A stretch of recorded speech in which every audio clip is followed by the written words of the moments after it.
Daniel chapter 2. Matthew Henry's commentary on the whole Bible. An exposition with practical observations of the book of the prophet Daniel. Chapter 2. It was said, chapter 1 verse 17, that Daniel had understanding in dreams, and here we have an early and eminent instance of it, which soon made him famous in the court of Babylon, as Joseph by the same means came to be so in the court of Egypt. This chapter is a history, but it is the history of a prophecy, by a dream and the interpretation of it. Pharaoh's dream and Joseph's interpretation of it related only to the years of plenty and famine and the interest of God's Israel in them, but Nebuchadnezzar's dream here and Daniel's interpretation of that look much higher to the four monarchies and the concerns of Israel in them, and the kingdom of the Messiah, which should be set up in the world upon the ruins of them.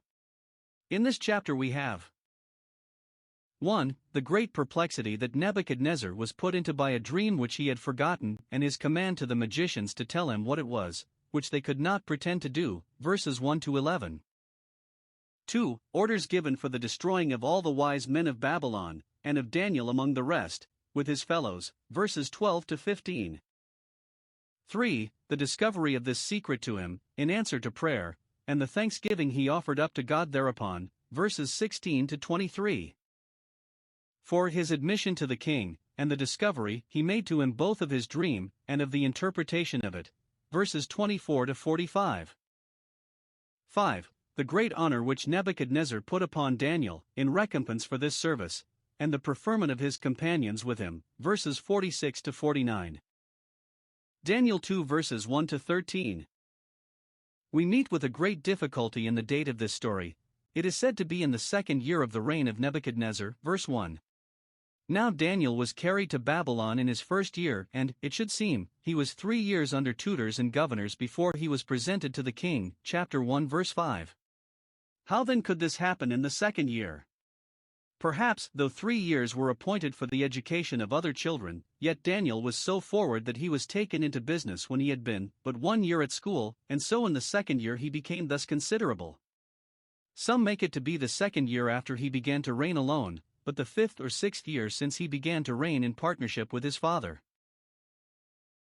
Some read it, and in the second year, the second after Daniel and his fellows stood before the king in the kingdom of Nebuchadnezzar, or in his reign, this happened, as Joseph, in the second year after his skill in dreams, showed and expounded Pharaoh's, so Daniel in the second year after he commenced master in that art, did this service. I would much rather take it some of these ways than suppose, as some do, that it was in the second year after he had conquered Egypt, which was the 36th year of his reign, because it appears by what we meet with in Ezekiel, that Daniel was famous both for wisdom and prevalence in prayer long before that, and therefore this passage, or story, which shows how he came to be so eminent for both these must be laid early in Nebuchadnezzar's reign. Now here we may observe 1. The perplexity that Nebuchadnezzar was in by reason of a dream which he had dreamed, but had forgotten, verse 1. He dreamed dreams, that is, a dream consisting of divers distinct parts, or which filled his head as much as if it had been many dreams. Solomon speaks of a multitude of dreams, strangely incoherent, in which there are divers vanities, Ecclesiastes 5 verse 7. This dream of Nebuchadnezzar's had nothing in the thing itself, but what might be paralleled in many a common dream, in which are often represented to men things as foreign as are here mentioned, but there was something in the impression it made upon him which carried with it an incontestable evidence of its divine original and its prophetic significancy. Note, the greatest of men are not exempt from, nay, they lie most open to, those cares and troubles of mind which disturb their repose in the night, while the sleep of the laboring man is sweet and sound, and the sleep of the sober-temperate man free from confused dreams.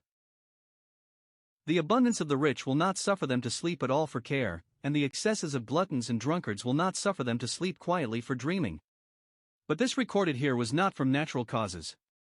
Nebuchadnezzar was a troubler of God's Israel, but God here troubled him, for he that made the soul can make his sword to approach to it. He had his guards about him, but they could not keep trouble from his spirit. We know not the uneasiness of many that live in great pomp, and, one would think, in pleasure too.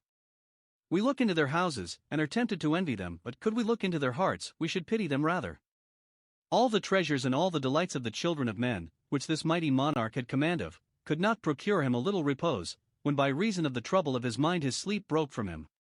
But God gives his beloved sleep, who return to him as their rest. 2. The trial that he made of his magicians and astrologers whether they could tell him what his dream was, which he had forgotten. They were immediately sent for, to show the king his dreams. Verse 2. There are many things which we retain the impressions of, and yet have lost the images of the things. Though we cannot tell what the matter was, we know how we were affected with it. So it was with this king.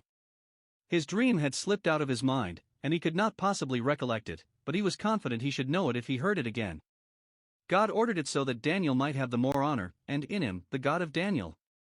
Note, God sometimes serves his own purposes by putting things out of men's minds as well as by putting things into their minds.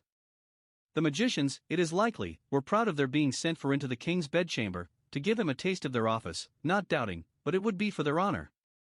He tells them that he had dreamed a dream. Verse 3. They speak to him in the Syriac tongue, which was then the same with the Chaldee, but now they differ much. And henceforward Daniel uses that language, or dialect of the Hebrew, for the same reason that those words, Jeremiah 10 verse 11, are in that language, because designed to convince the Chaldeans of the folly of their idolatry, and to bring them to the knowledge and worship of the true and living God, which the stories of these chapters have a direct tendency to. But chapter 8 and forward, being intended for the comfort of the Jews, is written in their peculiar language. They, in their answer, complimented the king with their good wishes, desired him to tell his dream, and undertook with all possible assurance to interpret it. Verse 4. But the king insisted upon it that they must tell him the dream itself, because he had forgotten it and could not tell it to them. And if they could not do this, they should all be put to death as deceivers. Verse 5, themselves cut to pieces, and their houses made a dunghill. If they could, they should be rewarded and preferred. Verse 6. And they knew, as Balaam did concerning Balak, that he was able to promote them to great honor, and give them that wages of unrighteousness which, like him, they loved so dearly. No question therefore that they will do their utmost to gratify the king. If they do not, it is not for want of goodwill, but for want of power, providence so ordering it that the magicians of Babylon might now be as much confounded and put to shame as of old the magicians of Egypt had been, that, how much soever his people were both in Egypt and Babylon vilified and made contemptible, his oracles might in both be magnified and made honorable, by the silencing of those that set up in competition with them. The magicians, having reason on their side, insist upon it that the king must tell them the dream, and then, if they do not tell him the interpretation of it, it is their fault. Verse 7. But arbitrary power is deaf to reason. The king falls into a passion, gives them hard words, and, without any color of reason, suspects that they could tell him, but would not, and instead of upbraiding them with impotency, and the deficiency of their art, as he might justly have done, he charges them with a combination to affront him. You have prepared lying and corrupt words to speak before me. How unreasonable and absurd is this imputation! If they had undertaken to tell him what his dream was, and had imposed upon him with a sham, he might have charged them with lying and corrupt words, but to say this of them when they honestly confess their own weakness only shows what senseless things indulged passions are, and how apt great men are to think it is their prerogative to pursue their humor in defiance of reason and equity, and all the dictates of both. When the magicians begged of him to tell them the dream, though the request was highly rational and just, he tells them that they did but dally with him, to gain time. Verse 8, till the time be changed. Verse 9, either till the king's desire to know his dream be over, and he grown indifferent whether he be told it or no, though now he is so hot upon it, or till they may hope he has so perfectly forgotten his dream, the remaining shades of which are slipping from him apace as he catches at them, that they may tell him what they please and make him believe it was his dream, and, when the thing which is going, is quite gone from him, as it will be in a little time, he will not be able to disprove them. And therefore, without delay, they must tell him the dream. In vain do they plead. 1. That there is no man on earth that can retrieve the king's dream. Verse 10. There are settled rules by which to discover what the meaning of the dream was, whether they will hold or no is the question. But never were any rules offered to be given by which to discover what the dream was. They cannot work unless they have something to work upon. They acknowledge that the gods may indeed declare unto man what is his thought. Amos 4 verse 13, for God understands our thoughts afar off. Psalm 139 verse 2, what they will be before we think them, what they are when we do not regard them, what they have been when we have forgotten them. But those who can do this are gods, that have not their dwelling with flesh. Verse 11, and it is they alone that can do this. As for men, their dwelling is with flesh. The wisest and greatest of men are clouded with a veil of flesh, which quite obstructs and confounds all their acquaintance with spirit, and their powers and operations. But the gods, that are themselves pure spirit, know what is in man. See here an instance of the ignorance of these magicians, that they speak of many gods, whereas there is but one and can be but one infinite, yet see their knowledge of that which even the light of nature teaches, and the works of nature prove, that there is a God, who is a spirit, and perfectly knows the spirits of men and all their thoughts, so as it is not possible that any man should. This confession of the divine omniscience is here extorted from these idolaters, to the honor of God and their own condemnation, who though they knew there is a God in heaven, to whom all hearts are open, all desires known, and from whom no secret is hid, yet offered up their prayers and praises to dumb idols, that have eyes and see not, ears and hear not. 2. That there is no king on earth that would expect or require such a thing, verse 10. This intimates that they were kings, lords, and potentates, not ordinary people, that the magicians had most dealings with, and at whose devotion they were, while the oracles of God and the gospel of Christ are dispensed to the poor. Kings and potentates have often required unreasonable things of their subjects, but they think that never any required so unreasonable a thing as this, and therefore hope his imperial majesty will not insist upon it. But it is all in vain. When passion is in the throne, reason is under foot. He was angry and very furious, verse 12. Note, it is very common for those that will not be convinced by reason to be provoked and exasperated by it, and to push on with fury what they cannot support with equity. 3. The doom passed upon all the magicians of Babylon. There is but one decree for them all, verse 9, they all stand condemned without exception or distinction. The decree has gone forth, they must every man of them be slain, verse 13, Daniel and his fellows, though they knew nothing of the matter, not excepted. See here. 1. What are commonly the unjust proceedings of arbitrary power? Nebuchadnezzar is here a tyrant in true colors, speaking death when he cannot speak sense, and treating those as traitors whose only fault is that they would serve him but cannot. 2. What is commonly the just punishment of pretenders? How unrighteous soever Nebuchadnezzar was in this sentence, as to the ringleaders and the imposture, God was righteous. Those that imposed upon men, in pretending to do what they could not do, are now sentenced to death for not being able to do what they did not pretend to. Daniel 2 verses 14 to 23. When the king sent for his wise men to tell them his dream, and the interpretation of it, verse 2, Daniel, it seems, was not summoned to appear among them, the king, though he was highly pleased with him when he examined him, and thought him 10 times wiser than the rest of his wise men, yet forgot him when he had most occasion for him, and no wonder, when all was done in a heat, and nothing with a cool and deliberate thought. But Providence so ordered it, that the magicians being nonplussed might be the more taken notice of, and so the more glory might redound to the God of Daniel. But though Daniel had not the honor to be consulted with the rest of the wise men, contrary to all law and justice, by an undistinguishing sentence, he stands condemned with them, until he has notice brought him to prepare for execution. He knows nothing of the matter. How miserable is the case of those who live under arbitrary government, as this of Nebuchadnezzar's. How happy are we, whose lives are under the protection of the law and methods of justice, and lie not thus at the mercy of a peevish and capricious prince. We have found already in Ezekiel, that Daniel was famous both for prudence and prayer. As a prince he had power with God and by man, by prayer he had power with God, by prudence he had power with man, and in both he prevailed. Thus did he find favor and good understanding in the sight of both, and in these verses we have a remarkable instance of both. 1. Daniel by prudence knew how to deal with men, and he prevailed with them. When Arioch, the captain of the guard, that was appointed to slay all the wise men of Babylon, the whole college of them, seized Daniel, for the sword of tyranny, like the sword of war, devours one as well as another, he answered with counsel and wisdom, verse 14, he did not fall into a passion and reproach the king as unjust and barbarous, much less did he contrive how to make resistance, but mildly asked, why is the decree so hasty? Verse 15. And whereas the rest of the wise men had insisted upon it that it was utterly impossible for him ever to have his demand gratified, which did but make him more outrageous, Daniel undertakes, if he may but have a little time allowed him, to give the king all the satisfaction he desired. Verse 16. The king, being now sensible of his error in not sending for Daniel sooner, whose character he began to recollect, was soon prevailed upon to respite the judgment and make trial of Daniel. Note, the likeliest method to turn away wrath, even the wrath of a king, which is as the messenger of death, is by a soft answer, by that yielding which pacifies great offenses. Thus, though where the word of a king is there is power, yet even that word may be repelled, and that so as to be repealed, and so some read it here. Verse 14. Then Daniel returned, and stayed the counsel and edict, through Arioch, the king's provost marshal. 2. Daniel knew how by prayer to converse with God, and he found favor with him, both in petition, and in thanksgiving, which are the two principal parts of prayer. Observe. 1. His humble petition for this mercy, that God would discover to him what was the king's dream, and the interpretation of it. When he had gained time, he did not go to consult with the rest of the wise men whether there was anything in their art, in their books, that might be of use in this matter, but went to his house, there to be alone with God, for from him alone, who is the Father of lights, he expected this great gift. Observe. 1. He did not only pray for this discovery himself, but he engaged his companions to pray for it too. He made the thing known to those who had been all along his bosom friends and associates, requesting that they would desire mercy of God concerning this secret, verse 17-18.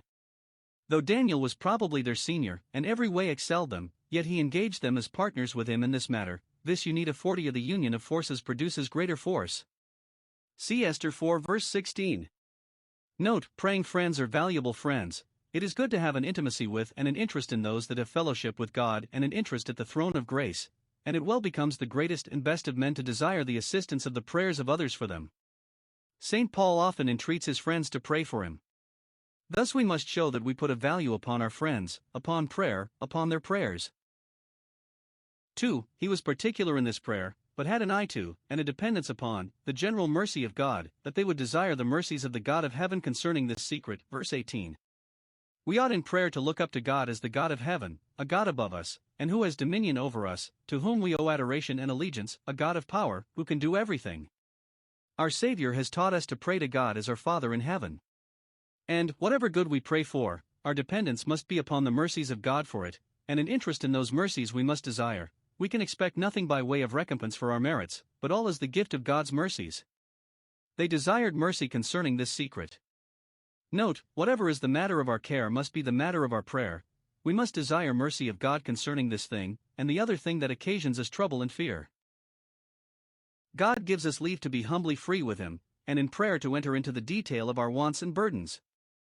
Secret things belong to the Lord our God, and therefore, if there be any mercy we stand in need of that concerns a secret, to Him we must apply, and though we cannot in faith pray for miracles, yet we may in faith pray to Him who has all hearts in His hand, and who in His providence does wonders without miracles, for the discovery of that which is out of our view, and the obtaining of that which is out of our reach, as far as is for His glory and our good, believing that to Him nothing is hidden, nothing is hard.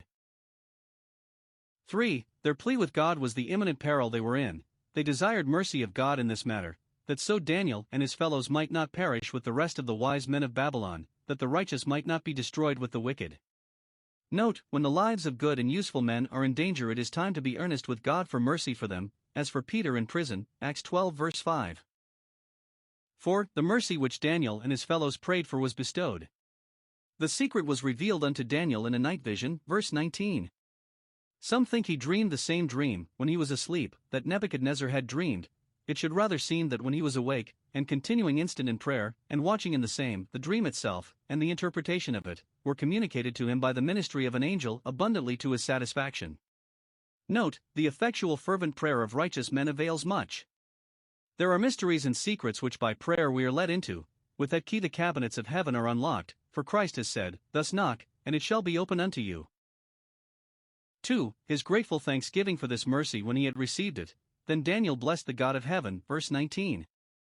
He did not stay till he had told it to the king and seen whether he would own it to be his dream or no, but was confident that it was so, and that he had gained his point, and therefore he immediately turned his prayers into praises. As he had prayed in a full assurance that God would do this for him, so he gave thanks in a full assurance that he had done it, and in both he had an eye to God as the God of heaven. His prayer was not recorded, but his thanksgiving is. Observe. 1. The honor he gives to God in this thanksgiving, which he studies to do in a great variety and copiousness of expression. Blessed be the name of God forever and ever. There is that forever in God which is to be blessed and praised, it is unchangeably and eternally in Him. And it is to be blessed forever and ever, as the matter of praise is God's eternal perfection, so the work of praise shall be everlastingly in the doing. 1. He gives to God the glory of what He is in Himself. Wisdom and might are His, wisdom and courage, so some. Whatever is fit to be done He will do, whatever He will do He can do, He dares do, and He will be sure to do it in the best manner, for He has infinite wisdom to design and contrive and infinite power to execute and accomplish. With Him are strength and wisdom, which in men are often parted. 2. He gives Him the glory of what He is to the world of mankind. He has a universal influence and agency upon all the children of men, and all their actions and affairs. Are the times changed? Is the posture of affairs altered? Does everything lie open to mutability? It is God that changes the times and the seasons, and the face of them. No change comes to pass by chance, but according to the will and counsel of God.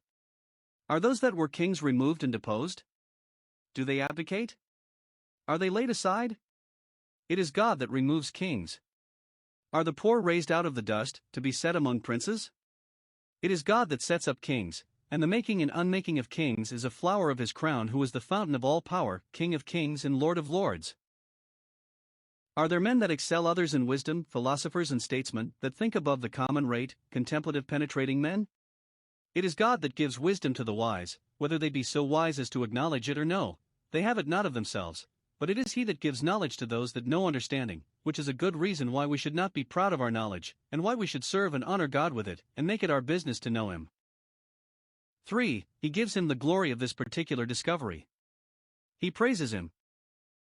First, for that he could make such a discovery. Verse 22, he reveals the deep and secret things which are hidden from the eyes of all living.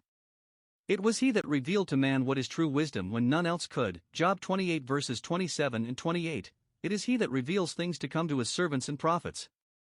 He does himself perfectly discern and distinguish that which is most closely and most industriously concealed, for he will bring into judgment every secret thing.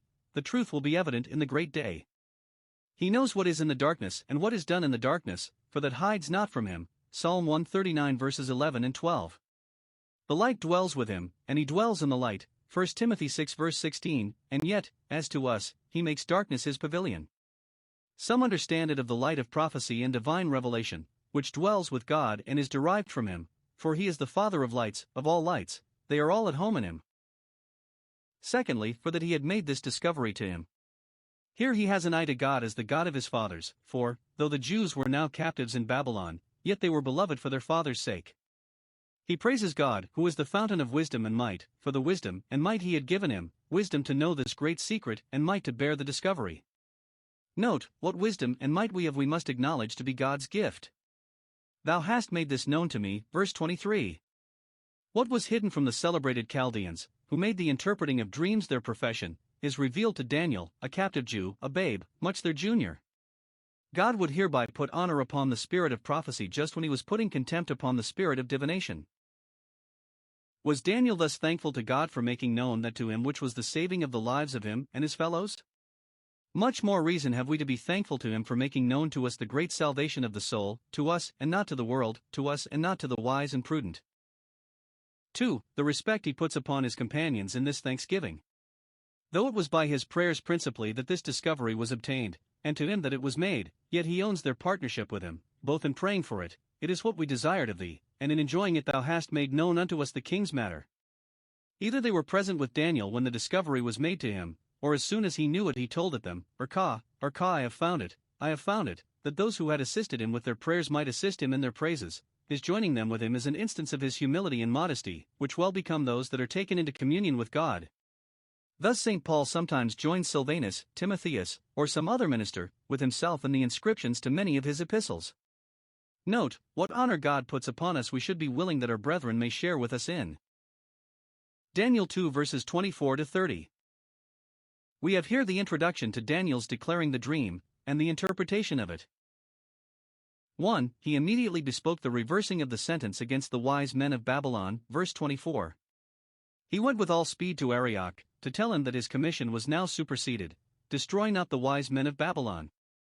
Though there were those of them perhaps that deserved to die, as magicians, by the law of God, yet here that which they stood condemned for was not a crime worth of death or of bonds, and therefore let them not die, and be unjustly destroyed, but let them live, and be justly shamed, as having been nonplussed and unable to do that which a prophet of the Lord could do. Note, since God shows common kindness to the evil and good, we should do so too, and be ready to save the lives of even bad men. Matthew 5 verse 45. A good man is a common good. To Paul in the ship God gave the souls of all that sailed with him, they were saved for his sake. To Daniel was owing the preservation of all the wise men, who yet rendered not according to the benefit done to them. Chapter 3 verse 8. 2. He offered his service with great assurance to go to the king and tell him his dream and the interpretation of it, and was admitted accordingly. Verses 24 and 25. Arioch brought him in haste to the king, hoping to ingratiate himself by introducing Daniel. He pretends he had sought him to interpret the king's dream, whereas really it was to execute upon him the king's sentence that he sought him. But courtiers' business is every way to humor the prince, and make their own services acceptable. 3. He contrived as much as might be to reflect shame upon the magicians, and to give honor to God, upon this occasion. The king owned that it was a bold undertaking, and questioned whether he could make it good. Verse 26. Art thou able to make known unto me the dream? What? Such a babe in this knowledge, such a stripling as thou art, wilt thou undertake that which thy seniors despair of doing? The less likely it appeared to the king that Daniel should do this, the more God was glorified in enabling him to do it. Note, in transmitting divine revelation to the children of men, it has been God's usual way to make use of the weak and foolish things and persons of the world, and such as were despised and despaired of, to confound the wise and mighty, that the excellency of the power might be of him. 1 Corinthians 1 verses 27 and 28. Daniel from this takes occasion.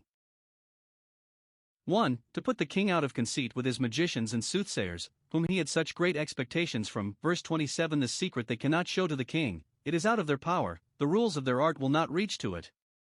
Therefore let not the king be angry with them for not doing that which they cannot do, but rather despise them, and cast them off, because they cannot do it. Broughton reads it generally, this secret no sages, astrologers, enchanters, or entril cookers, can show unto the king, let not the king therefore consult them any more. Note, the experience we have of the inability of all creatures to give us satisfaction should lessen our esteem of them, and lower our expectations from them. They are baffled in their pretensions, we are baffled in our hopes from them. Hitherto they come, and no further. Let us therefore say to them, as Job to his friends, now you are nothing, miserable comforters are you all. 2. To bring him to the knowledge of the one only living and true God, the God whom Daniel worshipped, though they cannot find out the secret, let not the king despair of having it found out, for there is a God in heaven that reveals secrets. Verse 28. Note, the insufficiency of creatures should drive us to the all-sufficiency of the Creator. There is a God in heaven, and it is well for us there is, who can do that for us, and make known that to us, which none on earth can, particularly the secret history of the work of redemption and the secret designs of God's love to us therein, the mystery which was hidden from ages and generations. Divine revelation helps us out where human reason leaves us quite at a loss, and makes known that, not only to kings, but to the poor of this world, which none of the philosophers or politicians of the heathens, with all their oracles and arts of divination to help them, could ever pretend to give us any light into. Romans 16 verses 25 and 26.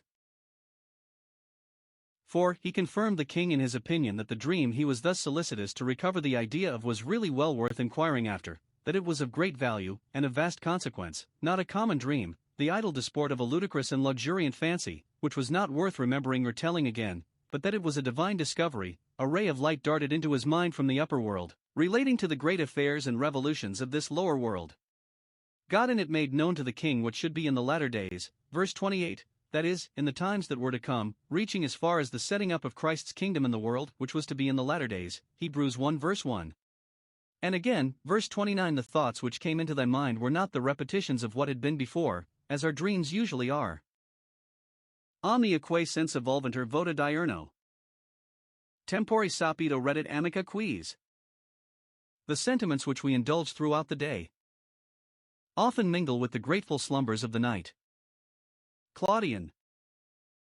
But they were predictions of what should come to pass hereafter, which he that reveals secrets makes known unto thee, and therefore thou art in the right in taking the hint and pursuing it thus. Note, things that are to come to pass hereafter are secret things, which God only can reveal, and what he has revealed of those things, especially with reference to the last days of all, to the end of time, ought to be very seriously and diligently inquired into and considered by every one of us. Some think that the thoughts which are said to have come into the king's mind upon his bed, what should come to pass hereafter, were his own thoughts when he was awake. Just before he fell asleep and dreamed this dream, he was musing in his own mind what would be the issue of his growing greatness, what his kingdom would hereafter come to, and so the dream was an answer to those thoughts. What discoveries God intends to make he thus prepares men for. 5. He solemnly professes that he could not pretend to have merited from God the favor of this discovery, or to have obtained it by any sagacity of his own. Verse 30. But, as for me, this secret is not found out by me, but is revealed to me, and that not for any wisdom that I have more than any living, to qualify me for the receiving of such a discovery. Note, it well becomes those whom God has highly favored and honored to be very humble, and low in their own eyes, to lay aside all opinion of their own wisdom and worthiness, that God alone may have all the praise of the good they are, and have, and do, and that all may be attributed to the freeness of his good will towards them and the fullness of his good work in them. The secret was made known to him not for his own sake, but 1. For the sake of his people, for their sakes that shall make known the interpretation to the king, that is, for the sake of his brethren and companions in tribulation, who had by their prayers helped him to obtain this discovery, and so might be said to make known the interpretation that their lives might be spared, that they might come into favor and be preferred, and all the people of the Jews might fare the better, in their captivity, for their sakes. Note, humble men will be always ready to think that what God does for them and by them is more for the sake of others than for their own. 2. For the sake of his prince, and some read the former clause in this sense, not for any wisdom of mine, but that the king may know the interpretation, and that thou mightest know the thoughts of thy heart, that thou mightest have satisfaction given thee as to what thou wast before considering, and thereby instruction given thee how to behave towards the church of God. God revealed this thing to Daniel that he might make it known to the king. Prophets receive that they may give, that the discoveries made to them may not be lodged with themselves, but communicated to the persons that are concerned. Daniel 2 verses 31 to 45. Daniel here gives full satisfaction to Nebuchadnezzar concerning his dream and the interpretation of it. That great prince had been kind to this poor prophet in his maintenance and education. He had been brought up at the king's cost, preferred at court, and the land of his captivity had hereby been made much easier to him than to others of his brethren. And now the king is abundantly repaid for all the expense he had been at upon him, and for receiving this prophet, though not in the name of a prophet, he had a prophet's reward, such a reward as a prophet only could give, and for which that wealthy mighty prince was now glad to be beholden to him. Here is 1. The dream itself, verses 31 and 45. Nebuchadnezzar perhaps was an admirer of statues, and had his palace and gardens adorned with them. However, he was a worshipper of images, and now behold, a great image is set before him in a dream, which might intimate to him what the images were which he bestowed so much cost upon, and paid such respect to. They were mere dreams. The creatures of fancy might do as well to please the fancy.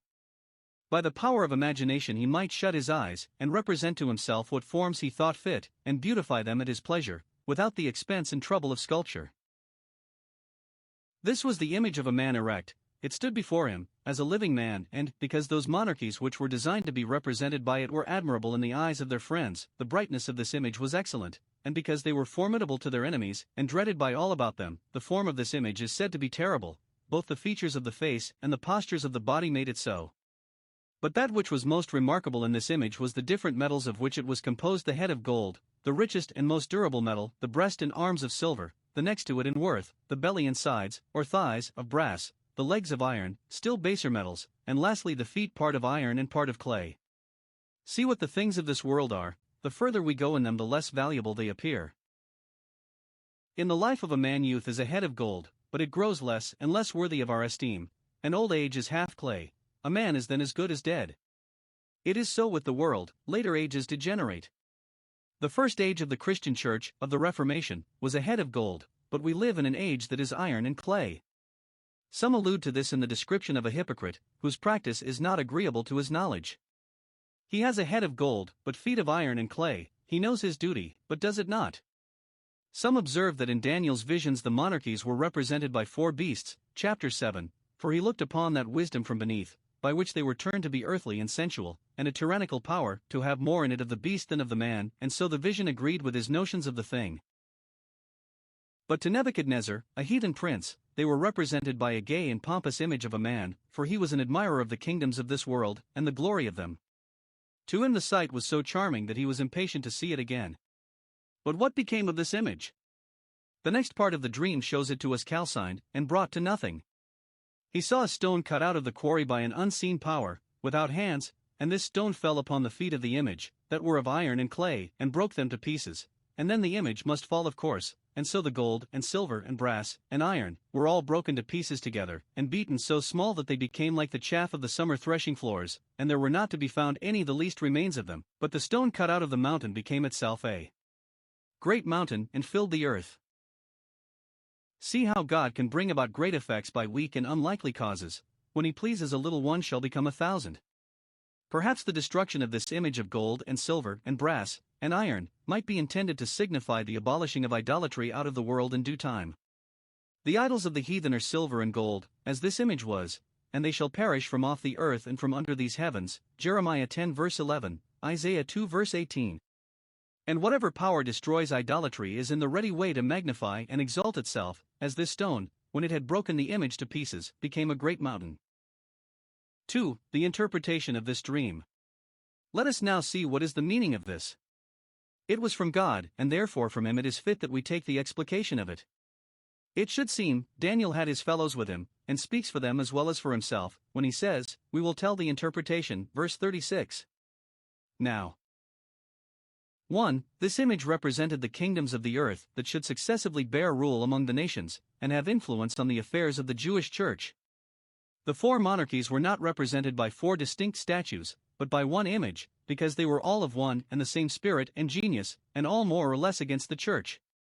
It was the same power, only lodged in four different nations, the two former lying eastward of Judea, the two latter westward. 1. The head of gold signified the Chaldean monarchy, which was now in being, verses 37 and 38. Thou, O king, art, or rather, shalt be, a king of kings, a universal monarch, to whom many kings and kingdoms shall be tributaries, or, thou art the highest of kings on earth at this time, as a servant of servants is the meanest servant, thou dost outshine all other kings. But let him not attribute his elevation to his own politics or fortitude. No, it is the God of heaven that has given thee a kingdom, power, and strength, and glory, a kingdom that exercises great authority, stands firmly, and shines brightly, acts by a puissant army with an arbitrary power. Note, the greatest of princes have no power but what is given them from above. The extent of his dominion is set forth, verse 38, that wheresoever the children of men dwell, in all the nations of that part of the world, he was ruler over them, and all that belonged to them, all their cattle, not only those which they had a property in, but those that were ferai naturi wild, the beasts of the field, and the fowls of the heaven. He was lord of all the woods, forests, and chases, and none were allowed to hunt or fowl without his leave. Thus thou art the head of gold, thou, and thy son, and thy son's son, for 70 years. Compare this with Jeremiah 25 verses 9 and 11, especially Jeremiah 27 verses 5 to 7.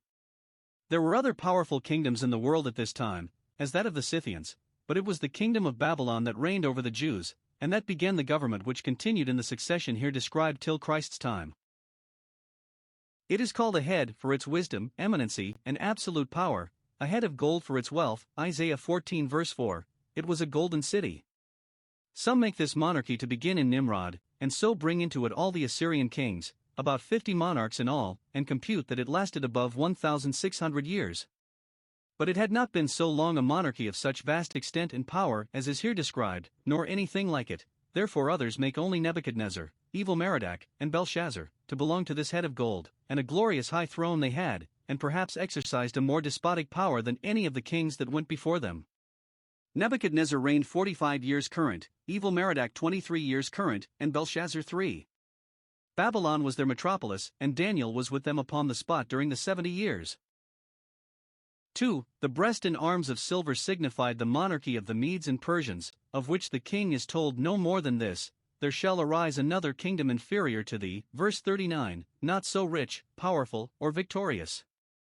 This kingdom was founded by Darius the Mede and Cyrus the Persian, in alliance with each other, and therefore represented by two arms, meeting in the breast. Cyrus was himself a Persian by his father, a Mede by his mother. Some reckon that this second monarchy lasted 130 years, others 204 years. The former computation agrees best with the scripture chronology. 3. The belly and thighs of brass signified the monarchy of the Grecians, founded by Alexander, who conquered Darius Codomanus, the last of the Persian emperors.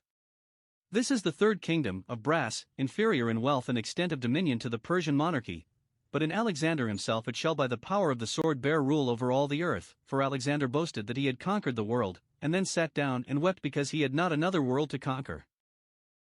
4. The legs and feet of iron signified the Roman monarchy.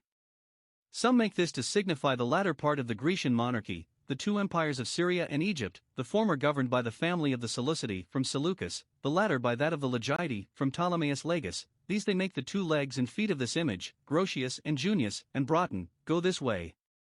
But it has been the more received opinion that it is the Roman monarchy that is here intended, because it was in the time of that monarchy, and when it was at its height, that the kingdom of Christ was set up in the world by the preaching of the everlasting gospel.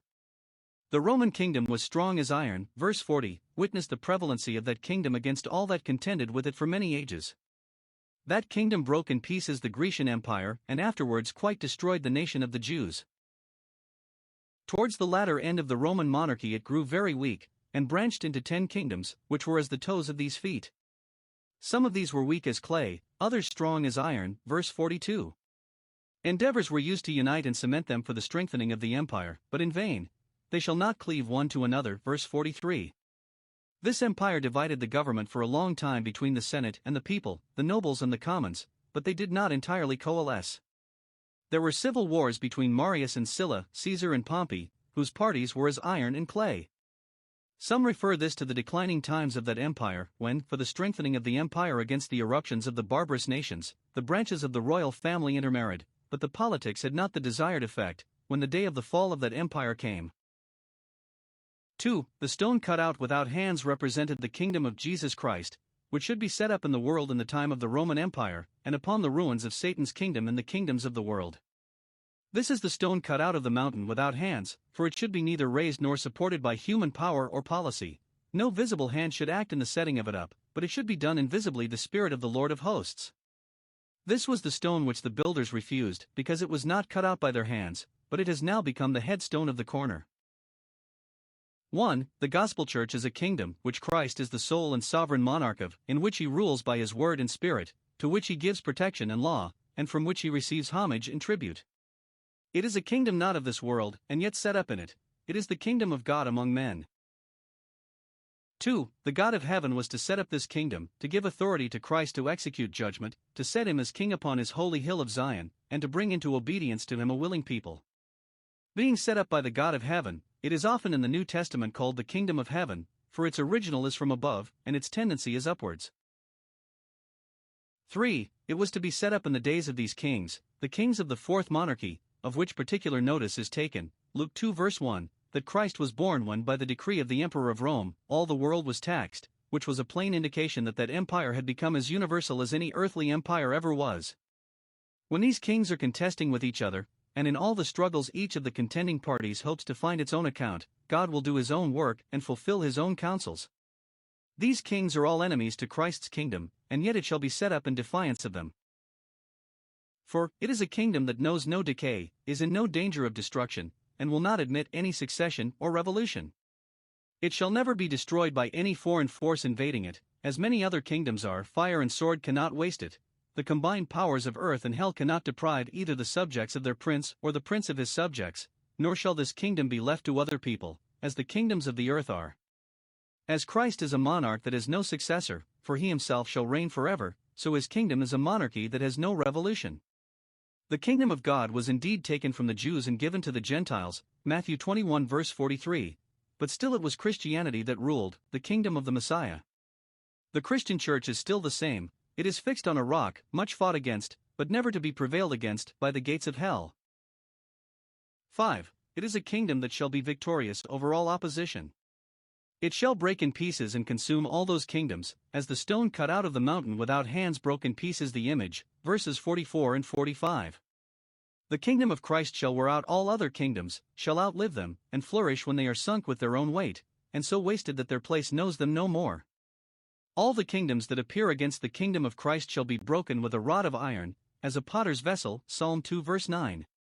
And in the kingdoms that submit to the kingdom of Christ's tyranny, and idolatry, and everything that is their reproach, shall, as far as the gospel of Christ gets ground, be broken.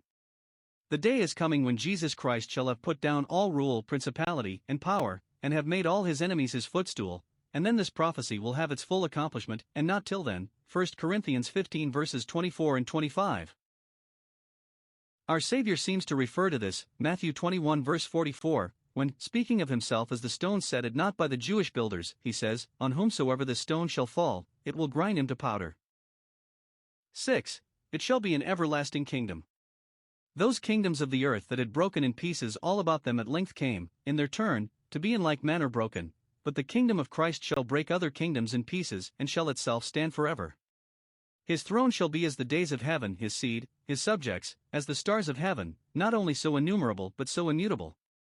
Of the increase of Christ's government and peace there shall be no end. The Lord shall reign forever, not only to the end of time, but when time and day shall be no more, and God shall be all in all to eternity. 3. Daniel, having thus interpreted the dream, to the satisfaction of Nebuchadnezzar, who gave him no interruption, so full was the interpretation that he had no question to ask, and so plain that he had no objection to make, he closes all with a solemn assertion. 1. Of the divine original of this dream, the great God, so he calls him, to express his own high thoughts of him, and to beget the like in the mind of this great king, has made known to the king what shall come to pass hereafter, which the gods of the magicians could not do. And thus a full confirmation was given to that great argument which Isaiah had long before urged against idolaters, and particularly the idolaters of Babylon, when he challenged the gods they worship to show things that are to come hereafter, that we may know that you are gods, Isaiah 41 verse 23, and by this prove the God of Israel to be the true God, that he declares the end from the beginning, Isaiah 46 verse 10. 2. Of the undoubted certainty of the things foretold by this dream. He who makes known these things is the same that has himself designed and determined them, and will by his providence effect them, and we are sure that his counsel shall stand, and cannot be altered, and therefore the dream is certain, and the interpretation thereof sure. Note, whatever God has made known we may depend upon. Daniel 2 verses 46 to 49. One might have expected that when Nebuchadnezzar was contriving to make his own kingdom everlasting, he would be enraged at Daniel, who foretold the fall of it, and that another kingdom of another nature should be the everlasting kingdom, but instead of resenting it as an affront, he received it as an oracle, and here we are told what the expressions were of the impressions it made upon him. 1. He was ready to look upon Daniel as a little god. Though he saw him to be a man, yet from this wonderful discovery which he had made both of his secret thoughts, in telling him the dream, and of things to come, in telling him the interpretation of it, he concluded that he had certainly a divinity lodged in him, worthy his adoration, and therefore he fell upon his face and worshipped Daniel, verse 46. It was the custom of the country by prostration to give honor to kings, because they have something of a divine power in them. I have said, you are gods, and therefore this king, who had often received such veneration from others, now paid the like to Daniel, whom he supposed to have in him a divine knowledge, which he was so struck with an admiration of that he could not contain himself, but forgot both that Daniel was a man and that himself was a king. Thus did God magnify divine revelation and make it honorable, extorting from a proud potentate such a veneration but for one glimpse of it. He worshipped Daniel, and commanded that they should offer an oblation to him, and burn incense. Herein he cannot be justified, but may in some measure be excused, when Cornelius was thus ready to worship Peter, and John the angel, who both knew better. But though it is not here mentioned, yet we have reason to think that Daniel refused these honors that he paid him, and said, as Peter to Cornelius, Stand up, I myself also am a man, or, as the angel to St. John, See thou do it not, for it is not said that the oblation was offered unto him, though the king commanded it, or rather said it, for so the word is. He said in his haste, Let an oblation be offered to him. And that Daniel did say something to him which turned his eyes and thoughts another way is intimated in what follows, verse 47, the king answered Daniel. Note, it is possible for those to express a great honor for the ministers of God's word who yet have no true love for the word. Herod feared John and heard him gladly, and yet went on in his sins, Mark 6 verse 20. 2. He readily acknowledged the God of Daniel to be the great God, the true God, the only living and true God. If Daniel will not suffer himself to be worshipped, he will, as Daniel, it is likely, directed him, worship God by confessing, verse 47, of a truth your God is a God of gods, such a God as there is no other, above all gods in dignity, over all gods in dominion. He is a Lord of kings from whom they derive their power and to whom they are accountable, and he is both a discoverer and a revealer of secrets. What is most secret he sees and can reveal, and what he has revealed is what was secret and which none but himself could reveal. 1 Corinthians 2 verse 10. 3. He preferred Daniel, made him a great man, verse 48. God made him a great man indeed when he took him into communion with himself, a greater man than Nebuchadnezzar could make him, but because God had magnified him, therefore the king magnified him. Does wealth make men great? The king gave him many great gifts, and he had no reason to refuse them, when they all put him into so much the greater capacity of doing good to his brethren in captivity. These gifts were grateful returns for the good services he had done, and not aimed at, nor bargained for, by him, as the rewards of divination were by Balaam. Joseph, like Daniel here, was advanced in the court of the king of Egypt for his interpreting his dreams, and he called him Zaphnath-Paneah, revealer of secrets, as the king of Babylon here calls Daniel, so that the preambles to their patents of honor are the same for and in consideration of their good services done to the crown in revealing secrets. Joseph, like Daniel here, was advanced in the court of the king of Egypt for his interpreting his dreams, and he called him Zaphnath-paneah, revealer of secrets, as the king of Babylon here calls Daniel, so that the preambles to their patents of honor are the same for and in consideration of their good services done to the crown in revealing secrets. 4. He preferred his companions for his sake, and upon his special instance and request, verse 49. Daniel himself sat in the gate of the king as president of the council, chief justice, or prime minister of state, or perhaps chamberlain of the household, but he used his interest for his friends as became a good man and procured places in the government for Shadrach, Meshach, and Abednego. Those that helped him with their prayers shall share with him in his honors, such a grateful sense had he even of that service. The preferring of them would be a great stay and help to Daniel in his place in business. And these pious Jews, being thus preferred in Babylon, had great opportunity of serving their brethren in captivity, and of doing them many good offices, which no doubt they were ready to do. Thus, sometimes, before God brings his people into trouble, he prepares it, that it may be easy to them.